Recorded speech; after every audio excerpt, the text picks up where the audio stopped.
Bonjour à toutes et à tous, j'espère que vous allez bien, que vous êtes en forme, que vous respirez la chocolatine s'il vous plaît. Nous allons réagir à une nouvelle news slash rumeur de la part d'un scooper, une news très intéressante qui va parler de l'avenir du MCU, qui parle notamment aussi de la mort des Avengers, non pas dans le sens, on va dire concret du terme, mais plus dans le sens spirituel. Parce que vous n'êtes pas sans savoir que voilà, le MCU traverse depuis un petit moment une espèce de longue traversée du désert. À chaque projet, j'ai toujours les mêmes en commentaire qui arrivent et qui me disent mais de toute façon, moi Marvel c'est finito, je regarde plus, et pourtant la vidéo d'après ils sont là en commentaire en me disant la même chose. Est-ce que Marvel finalement est vraiment finito? Est-ce que finalement vous ne vous intéressez pas à Marvel? Est-ce que vous n'attendez pas ce nouvel élan d'espoir? Eh bien Marvel Studios, Kevin Feige semble le trouver, ce nouvel élan d'espoir, avec la saga, alors je vais appeler ça une saga, avec les films en tout cas X-Men, puisque la source qui est donc Cryptic HD Quality, qui est une très bonne source que j'ai suivie il y a genre 2 ans, au moment où il commençait à partager juste les infos de trailer, et puis petit à petit,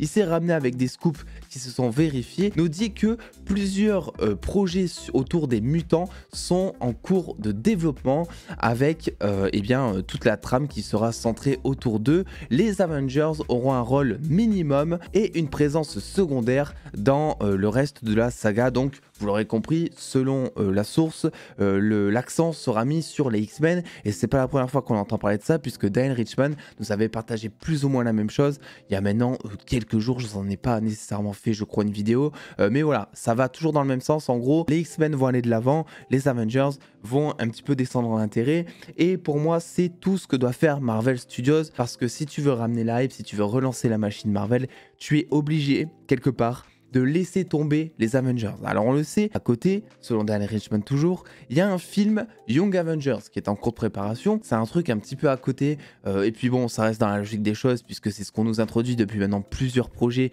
Les Young Avengers arrivent, mais il faut quelque chose de plus adulte aussi, comme on a eu en 2012 avec le film Avengers, et pour le coup, tu ne peux plus recréer cette hype, c'est finito. Dans le sens où, même si tu arrives à développer un bon Spider-Man, même si tu arrives à développer un bon Captain America sous les traits de Sam Wilson, tu ne peux pas, il y aura toujours des gens qui seront là pour te dire c'était mieux avant. Et plutôt que de risquer cette comparaison, plutôt que de risquer le fait que Marvel Studios perde en dynamisme à ce niveau-là, eh bien, la solution radicale à tout ça, c'est de faire quelque chose, d'opter sur quelque chose de totalement différent. Alors vous allez me dire, les X-Men, c'est pas totalement différent non plus. Et en soi, vous avez raison, ça reste une bande de super-héros dans tous les cas qui se rassemblent, mais il y a quand même des enjeux qui sont totalement différents sur les X-Men. Il y a toute une notion de la différence, puisque le but des X-Men de base, c'est quand même de lutter contre la discrimination, l'homophobie notamment dans les comics quand c'est sorti, puisque là je le vois venir.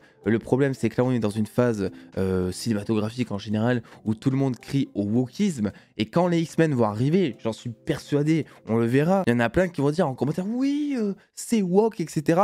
C'est le but des X-Men depuis les années 60. Voilà, donc rien de nouveau à ce niveau-là. Et moi, je trouve ça cool. C'était cool à l'époque comme initiative. Donc, si tu adaptes les X-Men, si tu adaptes les mutants, t'es forcément obligé d'introduire cet enjeu aussi, quoi, tu vois. Puis dans tous les cas, ça fait même des années qu'on dit que les dernières cartes, entre guillemets, de Marvel Studios pour satisfaire, relancer la machine auprès du public, c'est de jouer sur les X-Men et aussi les 4 Fantastiques. Sauf que les 4 Fantastiques, ça peut être des leviers scénaristiques, ça peut être des piliers fondateurs de la prochaine saga, mais ça peut pas être quelque chose sur lequel tu peux capitaliser. Dans le sens où si tu lances les X-Men, mais les gars, il y a tellement de personnages que du point de vue marketing économique de Disney, tu peux lancer des séries, tu peux lancer des moyens métrages, tu peux lancer des films, tu peux connecter tellement de choses. Les X-Men en soi, c'est un pilier fondateur qui est énorme d'un point de vue économique. Tu peux faire tourner plein de choses autour de ça. Donc c'est une aubaine aussi par rapport à ça. Et en plus, je suis persuadé que c'est le bon choix. C'est le bon choix de porter la saga sur les X-Men plutôt que de réessayer, tu sais, de conquérir encore une fois le cœur du public avec de nouveaux Avengers, une nouvelle équipe fondatrice, avec du Captain Marvel, du She-Hulk, du Moon Knight. Alors oui, ces héros, potentiellement, qu'ils seront dans une équipe Avengers, tu vois. Ce qu'il faudrait comprendre, c'est que les Avengers, maintenant, c'est pas juste 5-6 gars au milieu de New York qui vont combattre une menace, tu vois. Les Avengers, pour moi, c'est un truc, ça fait un peu kitsch de dire ça peut-être. Mais maintenant, en 2023, et plus encore, hein, doit devenir plus un symbole, on dira, que juste une équipe concrète, tu vois. Les Avengers, en gros, c'est la police de l'univers, on dira. Un énorme groupe qui est sur Terre et qui est là pour défendre un petit peu les quatre coins du globe lorsque c'est nécessaire. Et à côté, ça te permet de focus beaucoup plus sur les X-Men qui là-dedans doivent se faire une place dans tout ça. C'est des ados qui découvrent des pouvoirs qui sont ultra dangereux parce qu'ils n'arrivent pas forcément à les contrôler. Quel enjeu ça offre auprès de ces Avengers, auprès de cette police de la société quelque part? Est-ce qu'ils peuvent les intégrer? Est-ce qu'au contraire c'est un danger? Une confrontation même au départ entre Avengers et certains X-Men serait peut-être la bienvenue, ou en tout cas des notions géopolitiques par rapport à tout ça, comme c'était le cas dans la première saga X-Men où on avait notamment Magneto qui eh bien, était totalement contre l'humanité, voulait transformer tout le monde en mutant, c'était la race supérieure apparemment, etc. Pourquoi tout le monde est hypé avec les X-Men? Parce que au travers du mot X-Men, c'est pas juste des super-héros colorés qui vont faire des blagues. Normalement, en tout cas, c'est pas que ça. Les X-Men, c'est aussi de la géopolitique, c'est le fait de monter des rébellions notamment, puisque dans les X-Men, dans les mutants en général, puisque moi je dis X-Men depuis tout à l'heure, mais en général c'est les mutants, t'as des gens qui sont pour le bien et d'autres personnes qui sont frustrés d'être rejetés par la société parce que par exemple ils ne vont pas savoir utiliser leur pouvoir, ou peut-être que leur pouvoir, je sais pas, est trop spécial pour l'humanité en général et que du coup ils se font rejeter par rapport à ça. Tu prends Charles Xavier, tu prends Magneto, ce sont pourtant deux mutants mais qui ont totalement une vision différente du monde, et ce qui est intéressant c'est de confronter ces deux visions avec le reste du monde qui est donc les Avengers.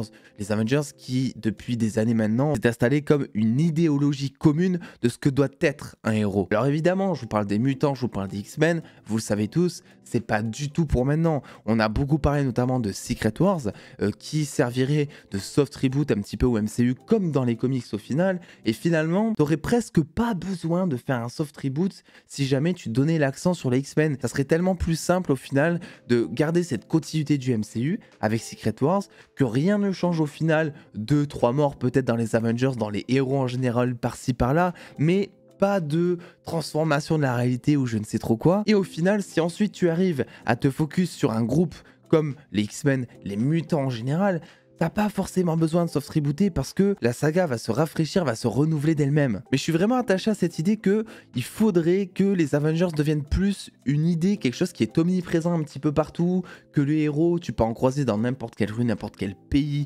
n'importe quelle ville presque, tu vois, qui font tous partie des Avengers, dans le sens où voilà, ils ont tous peut-être passé un entraînement d'entrée pour porter le logo, et qui sont tous aptes officiellement à pouvoir protéger le monde. Et à côté de ça, t'aurais les mutants, peut-être avec Charles Xavier, peut-être des mutants un peu plus clandestins, qui à côté, ben voilà, s'éduqueraient, montreraient en puissance, apprendraient leur pouvoir. Et ça, cette confrontation serait ultra intéressante entre cette idéologie et cette nouvelle bande de héros, cette fraîcheur finalement, tu sais, qui vont traiter les Avengers comme finalement des ancêtres, des diplodocus, qui voient le monde d'une certaine manière et qui le protègent d'une certaine manière depuis des années, leur reprochant presque que c'est de leur faute peut-être si Thanos est arrivé, s'il y a eu la moitié de l'humanité qui s'est fait snapper, bref, plein de choses comme ça que tu peux reprocher aux Avengers. T'as les mutants qui arrivent, et ça peut être un véritable game changer dans le MCU, mais aussi auprès du public. Donc voilà un petit peu ma vision des choses. Pour l'instant, vous le savez, dans tous les cas, tout ça est très flou. On vient tout juste d'apprendre que Jonathan Majors ne serait plus Kang le Conquérant, donc pour l'instant, c'est un petit peu compliqué de théoriser dans le bon sens du terme. On n'a pas énormément de pistes très fiables sur laquelle se fonder pour avoir un minimum d'indices et théoriser dans le bon sens. Mais dans tous les cas, si les X-Men sont, comme la source le dit, le point d'intérêt principal dans le reste du MCU à venir après Secret Wars, ça ne peut être que bénéfique, parce que forcer le trait avec les Avengers, bien que ce soit une nouvelle équipe par exemple, ça serait peut-être risqué de perdre définitivement le public pour ceux qui restent, parce qu'il y a déjà une partie du public qui a arrêté de regarder le MCU après Endgame ou en vrai. Donc n'hésitez pas à me donner votre avis en commentaire là-dessus. Qu'est-ce que vous pensez de tout ça? Est-ce que les X-Men doivent absolument être le point d'intérêt principal, les mutants en général, à la prochaine saga du MCU? Le pouce bleu, abonnement, et puis attendez les dos, prenez soin de vous, faites-vous bien kiffer, des bisous les dos.